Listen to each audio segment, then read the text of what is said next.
Hello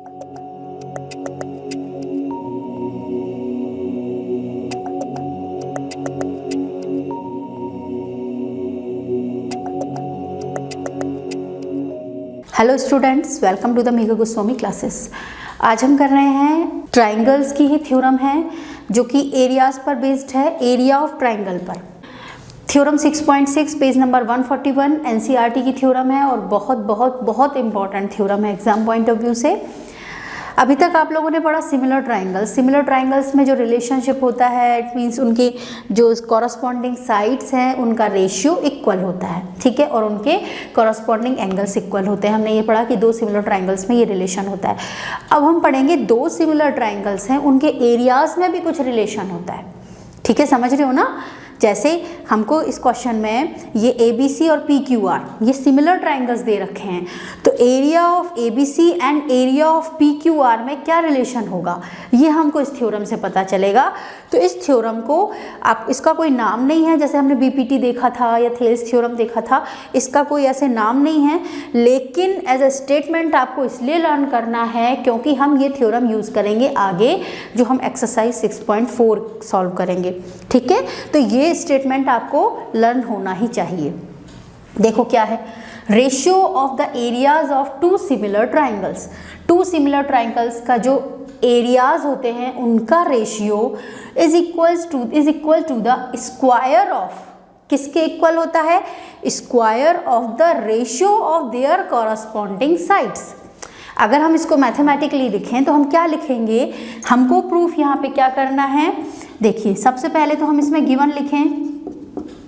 given क्या है, triangle ABC similar triangle PQR, ठीक है। ABC और PQR सिमिलर होते हैं, सिमिलर हैं, ये हमको गिवन है। प्रूफ क्या करना है हमको करना है एरिया ऑफ ट्राइंगल ABC का रेशियो किसके एरिया से, PQR का रेशियो। हमने दो सिमिलर ट्राइंगल्स ये लिए हैं, किसके इक्वल होता है, square of the ratio of their corresponding side. तो AB के कॉरस्पॉन्डिंग साइड क्या है, PQ, तो AB square upon PQ square. इतना समझ में आया, ठीक है। स्क्वायर क्या कह रहा है, square of the ratio of their corresponding sides, ठीक है। AB स्क्वायर या फिर BC square upon QR square and AC square upon PR square, ये हमको प्रूफ करना है। इतना समझ में आया, क्लियर। अब देखिए गिवन में हमको ABC ट्राइंगल PQR के सिमिलर है, तो हम गिवन में ये वाली चीज़ भी लिख सकते हैं कि तीनों कॉरस्पॉन्डिंग एंगल्स इक्वल और तीनों कॉरस्पॉन्डिंग साइड्स इक्वल, तो लिख देते हैं क्योंकि उसका यूज़ हम इसको प्रूफ करने के लिए करेंगे, तो हम वो चीज़ फिर गिवन में ही लिख देंगे, ठीक है। Angle A is equals to angle P, angle B is equals to angle Q and angle C is equals to angle R, ये हमको गिवन हो गया। और इनकी साइड्स का ratio AB upon PQ is equals to BC upon QR is equals to AC upon PR, ये हमारा given part हो गया। अब हम इसको सॉल्व करते हैं, प्रूफ करते हैं, मतलब कैसे प्रूफ करेंगे। देखिए सबसे पहले तो एरिया का कॉन्सेप्ट, एरिया बात आते ही हमारे पास माइंड में आती है कि 1/2 बेस इंटू हाइट होता है किसी भी ट्राइंगल का एरिया, ठीक है। एक हेरोन्स फॉर्मूला से भी होता है, लेकिन हम इसको प्रूफ करने के लिए 1/2 बेस इंटू हाइट की हेल्प लेंगे। तो सबसे पहले तो हम इस पर हाइट कंस्ट्रक्ट कर लेते हैं 90 डिग्री, ये हो गया पॉइंट सपोज M, और इस पर भी हमने हाइट कंस्ट्रक्ट करी, ये हो गया पॉइंट N, ठीक है। मीडियन नहीं है, क्या कंस्ट्रक्शन किया है, हाइट एल्टीट्यूड कंस्ट्रक्ट किया है, तो लिख देंगे by construction AM perpendicular to BC and PN perpendicular to QR, clear. ये हमने कंस्ट्रक्शन कर लिया। नाउ एरिया हमें जो निकालना है, जो हमारा लेफ्ट हैंड साइड है प्रूव करने में, उसको लेके चलते हैं, राइट हैंड साइड पे पहुंच जाएंगे। Area of ABC upon area of PQR क्या कहेगा, एरिया ऑफ ABC क्या हो जाएगा, हाफ ऑफ बेस, अगर हम BC ले रहे हैं तो हाइट क्या हो जाएगी AM अपॉन 1/2 बेस हम QR ले रहे हैं तो हाइट क्या हो जाएगी PN। इतना क्लियर है, 1/2 base into height, simple 1/2 cut by 1/2, हमको क्या मिल गया यहाँ पे, BC into AM upon QR into PN, ठीक है। अब देखिए हमको क्या चाहिए, ए बी सी और पी क्यू आर का रेशियो, या तो ये मिल जाए या ये किसी कोई भी मिल जाए।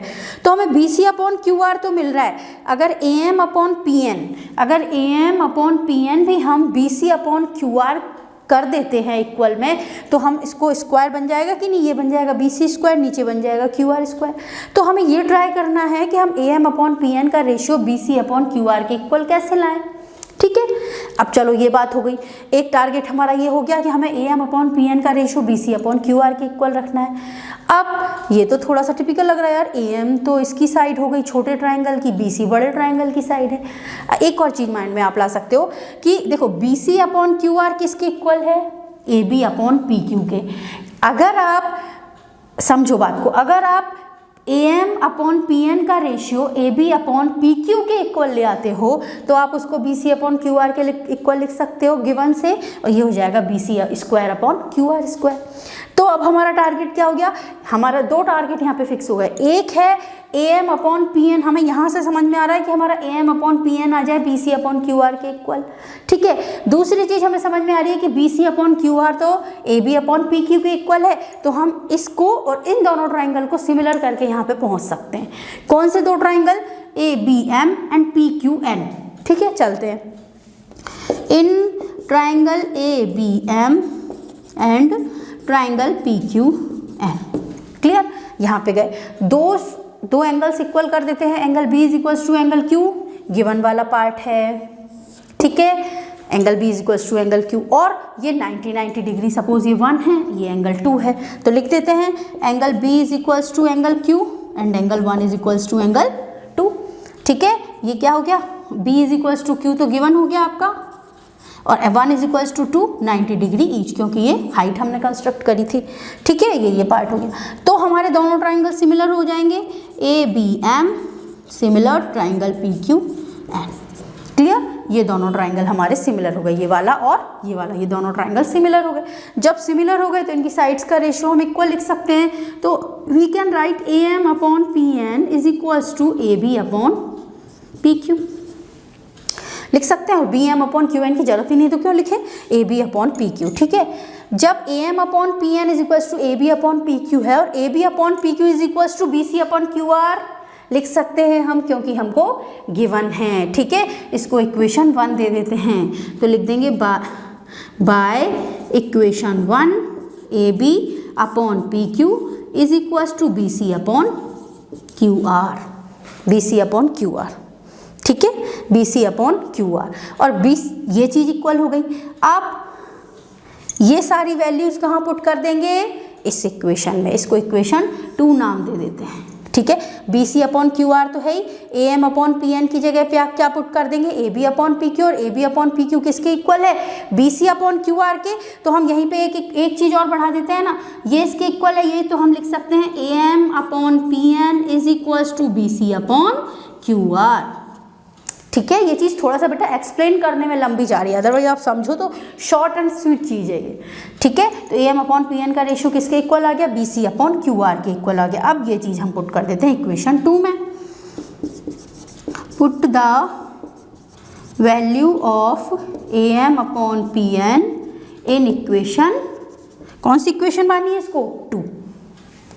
ओके, ये हमने पुट कर दी। देखिए, area of A B C upon area of P Q R will be equals to, क्या हो जाएगा, B C upon Q R तो है ही, B C upon Q R into A M upon P N है, A M upon P N की जगह क्या लिख दिया, B C upon Q R, B C upon Q R, तो क्या हो गया ये, B C square upon Q R square, ये आ गया।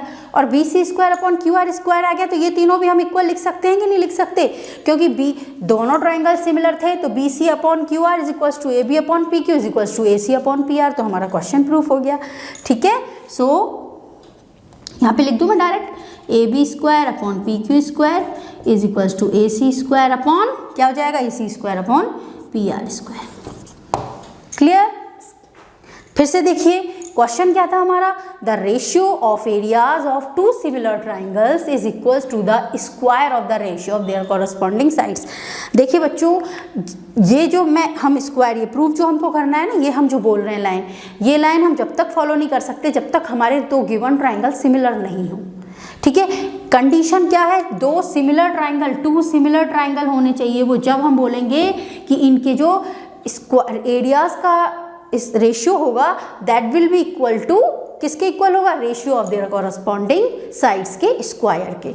ठीक है, तो इसको प्रूफ करने के लिए जो गिवन है प्रूफ, ये तो आप लोग लिख लोगे इजीली। प्रूफ में हम क्या करेंगे, कंस्ट्रक्शन कर दिया हमने, A M perpendicular to B C and P N perpendicular to Q R.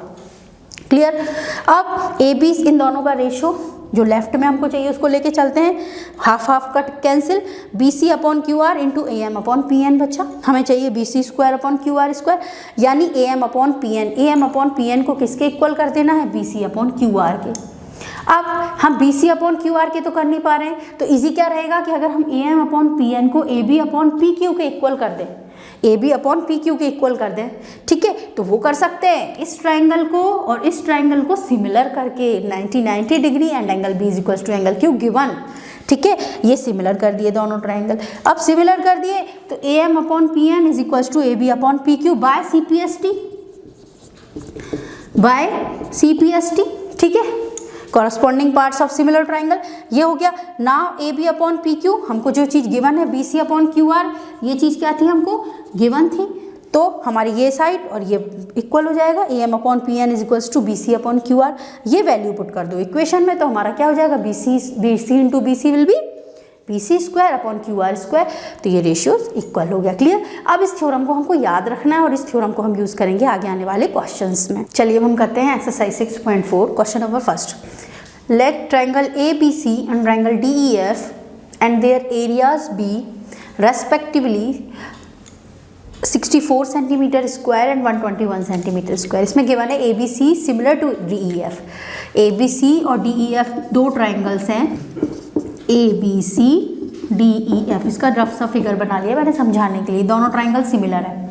ठीक है, सिमिलर है तो क्या कह रहा है, इनके जो एरियाज गिवन है, एरिया इसका गिवन है 64 सेंटीमीटर स्क्वायर और इसका एरिया गिवन है 121 सेंटीमीटर स्क्वायर। ठीक है, आपको दे रखा है इफ ई एफ, जो ई एफ है ये दे रखी है 15.4 सेंटीमीटर, हमको फाइंड करनी है बी सी फाइंड करनी। अभी हमने जो थ्योरम करी उसमें क्या है रिलेशन, एरिया अगर दो ट्राइंगल के सिमिलर हैं, सॉरी अगर दो ट्राइंगल सिमिलर हैं, यानी हमको गिवन है A B C similar triangle D E F. ठीक है, ये हमको गिवन है, तो हम क्या लिख सकते हैं कि एरिया जो रहेंगे इनके A B C and area of D E F का रेशियो इक्वल होगा किसके, इनकी कॉरस्पॉन्डिंग साइड्स के स्क्वायर के रेशियो के इक्वल। तो कॉरस्पॉन्डिंग साइड ये बी सी और ई एफ की बात कर रहे हैं, हमको क्वेश्चन सॉल्व करना है तो हम बी सी और ई एफ ही ले लेते हैं। ठीक है, तो ए बी सी की साइड है B C square B C और ई एफ की साइड डी ई एफ की साइड है ई एफ, इनके स्क्वायर के रेशियो के इक्वल होता है दोनों सिमिलर ट्राइंगल का एरिया का रेशियो। ठीक है, ये दोनों इक्वल, ये हमको पता है बाय थ्योरम। ये क्वेश्चन 1 या 1 या 2 मार्क्स में आता है, तो इसमें कोई स्टेटमेंट लिखने की जरूरत नहीं है, बस डायरेक्ट आप लिख देना।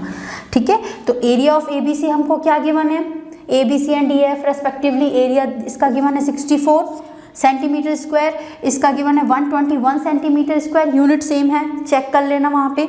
ठीक है, बी सी दे नहीं रखा, बी सी हमको फाइंड करना है, ई एफ क्या दे रखा है 15.4, इसका हो जाएगा होल स्क्वायर। ठीक है, लिख देते हैं यहाँ पे area of triangle A B C is equals to 64 centimetre square and area of triangle D E F is equals to कितना 121 सेंटीमीटर स्क्वायर। और तीसरी चीज़ क्या गिवन है, E F is equals to 15.4। ये चीज़ आप लोग गिवन में भी लिख सकते थे। ठीक है, वो आप सिंपल क्वेश्चन है, क्रॉस मल्टीप्लाई। अब इसको सॉल्व करने का तरीका भी देखिए, इसको मल्टी स्क्वायर को यहीं पे सॉल्व नहीं करना है। ठीक है, इसको हमें थोड़ा कैलकुलेशन इजी बनानी है। अब कैलकुलेशन कैसे इजी बनानी है, देखिए 121 into B C square will be equal to 64 into 15.4 whole square, लिख सकते हैं cross multiply. Then B C square will be 64 into 15.4 whole square है, तो हम इसको स्प्लिट करके क्या लिख सकते हैं 15.4 इंटू 15.4 अपॉन 121। इतना क्लियर। अब देखिए ये पॉइंट हटा, नीचे 0 आया, ये वाला पॉइंट हटा, नीचे 0 आया। ठीक है, 11 से काटें, 1114। ठीक है, एक बार कैलकुलेशन आप लोग ध्यान से देखिए, आप लोग यहाँ गड़बड़ करोगे, क्या करोगे, ऊपर पूरा अगर काटने बैठे काटना तो इजी है। अब देखिए एक बार फिर 11 से कट रहा है 100 और ये 14। अब इसको 100 को मत काटो कि हाँ ये 2 से कट गया, ये 7 2 7 जा, ये 50 हो गया, ऐसे मत काटो। हमें यहाँ BC स्क्वायर मिलेगा। इसको और 100 किसका स्क्वायर होता है? 10 का। तो हम डायरेक्ट डिनोमिनेटर का कर सकते हैं। तो ये चेक करो ऊपर भी किसी का स्क्वायर मिल रहा है क्या? बिल्कुल मिल रहा है। देखो 14 इंटू 14 14 का स्क्वायर हो जाएगा, 64 किसका स्क्वायर हो जाएगा? 8 का स्क्वायर हो जाएगा। तो ये हमारे BC स्क्वायर की वैल्यू क्या हो गई? एक बार लिख लेते हैं, एक बार मैं समझाने के लिए बताती हूँ आप लोगों को। ये हो गया हमारा BC स्क्वायर। ठीक है, तो BC क्या हो जाएगा? स्क्वायर रूट लगेगा कि नहीं पूरे के ऊपर? 64 इंटू 14 अपॉन 100। ये सिर्फ मैं समझाने के लिए कर रही हूँ, आप लोग को ऐसे कुछ नहीं करना एग्जाम में, डायरेक्ट लिख देना है। 10th क्लास के स्टूडेंट्स हो। स्क्वायर रूट ऑफ 64 कितना होता है? 8। 14 इंटू 14 स्क्वायर रूट के अंदर है तो बाहर निकला 14 अपॉन 100 स्क्वायर रूट के अंदर है तो कितना निकला? 10। ठीक है, ये कितना आया? 112। 14 8 जब 112 अपॉन 10 कितना आया आंसर? 11.2 सेंटीमीटर। ये हो गई हमारी BC की वैल्यू। ठीक है, अब अगर आप लोग यहाँ पे कैलकुलेशन में इतना ज़्यादा टाइम लगा दोगे कि यहाँ पे फिर 2 से काटोगे, इतना मल्टीप्लाई, फिर डिवीज़न करोगे उसको, फिर उसका स्क्वायर रूट निकालोगे तो टाइम वेस्ट होगा। इसलिए थोड़ा सा स्मार्ट कैलकुलेशन करो। ठीक है, क्वेश्चन जल्दी सॉल्व होगा। इसके ये हमने जो कैलकुलेशन देखी ये भी इजी है, और एक और इसकी इजी सी ट्रिक है कैलकुलेशन की। देखिए हमने क्या किया, यहाँ से हमको सॉल्व करना है ये पूरा क्वेश्चन। ठीक है, BC की वैल्यू फाइंड करनी है। ये इक्वल में था अपना पूरा। आपको पता है हमारे पास कोई भी इक्वेशन हो, हम दोनों लेफ्ट और राइट दोनों साइड का स्क्वायर रूट भी ले सकते हैं, स्क्वायर भी कर सकते हैं। तो अगर मैं दोनों साइड का स्क्वायर रूट ले लूँ, कंफ्यूज मत होना, एक सिर्फ अनदर मेथड के लिए बता रही हूँ ताकि, ठीक है, कभी कभी माइंड में आ जाते हैं। तो स्क्वायर रूट लिया दोनों का, स्क्वायर रूट ऑफ 64 कितना हो गया? 8 दोनों साइड का, एक का नहीं। ये कितना हो गया? 11 और ये कितना हो गया? BC अपॉन ये हो गया 15.4। Cross multiply, then BC will be 8 into 15.4 upon 11। ठीक है, काटा 10 11 1 0 14 कितना आया? 112 अपॉन 10, आंसर आ गया 11.2 सेंटीमीटर। ठीक है, तो दोनों कैलकुलेशन आपके सामने है, आपको जिस मेथड से करना है उस मेथड से करिए, लेकिन सही करिए कैलकुलेशन। ठीक है, चलिए हम करते हैं question number 2, exercise 6.4। Diagonals of trapezium ABCD with AB parallel to DC intersect each other at 2। Diagonals trapezium के इंटरसेक्ट कर रहे हैं ऊपर। इफ AB, कंडीशन क्या गिवन है? If AB is equals to 2CD, AB is equals to 2CD, find the ratio of areas of triangles AOB and COD। ठीक है, तो AB पैरेलल टू DC और कंडीशन है AB is equals to 2CD। AB जो है वो C2CD मिला के बना हुआ है। तो हम ट्रेपेजियम बनाएंगे तो इस टाइप से AB हमको थोड़ा सा बड़ा बना लेते हैं, ये CD। ठीक है, तो ये हो गया हमारा ABCD। ठीक है, AB अप्रॉक्स 2CD मिल के बना, और इसके जो डायगोनल्स हैं ये कहाँ मीट कर रहे हैं? ऊपर। ठीक है, हमको देखिए find the ratio of areas of triangles of AOB and COD। अब आप लोग क्या करोगे फटाफट, AOB का area of AOB and area of COD is equals to AB square upon CD square. नहीं, पहले ही क्वेश्चन बोल थोड़ी ना रहा है कि आपसे दो ट्रायंगल सिमिलर हैं। मैंने आपसे बोला था ना उस थ्योरम में कि कंडीशन होनी चाहिए ट्रायंगल सिमिलर हो। ठीक है, तो जब तक हमारे पास सिमिलर ट्रायंगल की कंडीशन नहीं हो तब तक हम उनके एरियाज का रेशियो इक्वल नहीं कर सकते साइड के स्क्वायर के रेशियो के। तो पहले तो क्या करो, इन दोनों ट्रायंगल का एरिया इनको सिमिलर करो। ठीक है, तो चलेंगे in triangle AOB and triangle COD। Similar करना इजी है, हम ऐसे ट्रेपेजियम का क्वेश्चन हमने बहुत कर लिया एक्सरसाइज में। ये एंगल इसके इक्वल हो जाएगा, ट्रेपेजियम है, AB parallel to CD condition given है, ना, AB पैरेलल टू CD। तो angle 1 is equals to angle 2, angle 3 is equals to angle 4। Alternate angle हो गए, वर्टिकली अपोजिट भी ले सकते थे। ठीक है, तो angle 1 is equals to angle 2, angle 3 is equals to angle 4। क्या होगा ये? Alternate interior angles. ठीक है, ऑल्टरनेटिंग इंटीरियर एंगल्स हो गए, क्योंकि हमको क्या है गिवन है AB parallel to CD। Clear, ये हो गया हमारा। तो दोनों ट्रायंगल हमारे हो गए सिमिलर। अब आप कर सकते हो इसका triangle COD। Now area of triangle AOB, तो ध्यान रखो हमेशा, ठीक है, कि हमको पहले उनका अगर सिमिलर दे रखा हो फिर तो कोई बात ही नहीं है, नहीं दे रखा है तो पहले करो। COD will be equals to AB। AOB की साइड AB, देखो AB और CD की बात कर रहे हैं, रिलेशन दे रखा है AB is equals to 2CD, तो इन्हीं से ही निकालेंगे ना, AB square upon CD square. और AB की वैल्यू क्या दे रखी है हमको? 2CD, तो रख देते हैं यहाँ पे 2CD whole square upon CD square. Clear? 2CD whole square कितना हो जाएगा? 4CD square upon CD square. ठीक है, CD square cut by CD square, कितना आया आंसर? रेशियो क्या आया? 4:1। तो दोनों जो AOB और COD का रेशियो जो आया वो कितना आया? 4:1। अगर कंडीशन है AB parallel to CD and AB is equals to 2CD। Clear?